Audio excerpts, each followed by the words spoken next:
Sa kakvim iskustvima dolazite i otkuda ta ideja da se baš ovom temom bavite danas? Kakva su istraživanja, odnosno rezultati istraživanja sa kojima raspolažete da se izrodi ovakva ideja za ovu temu? Slične programe sprovodimo već više od 7 godina i obišli smo brojne gradove u Srbiji, od severa do juga.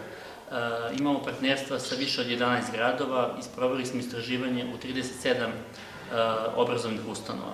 I na osnovu svih tih zaključaka do kojih smo došli, koncipirali smo i akreditovali ovaj program koji može da pomogne vaspitačima, učiteljima i nastavnicima da pruže neophodnu podršku deci sa smetnjama u razvoju i njihovim porodicama u svojim gradovima. Nijedan grad nije isti, svaki je specifičan na svoj način i baš zahvaljujući tom iskustvu u mogućnosti smo da na neki najfiniji način prilagodimo programske sadržaje vaspitačima i učiteljima u konkretnom gradu.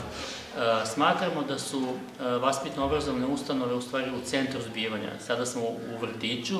Vrtić jeste mesto na kome se okupljaju i roditelji, i deca, i vaspitači, na neki način društvo u malom, i vrtić je mesto dakle možemo na najbolji način da omogućimo podršku detetu sa smetnjama u razvoju.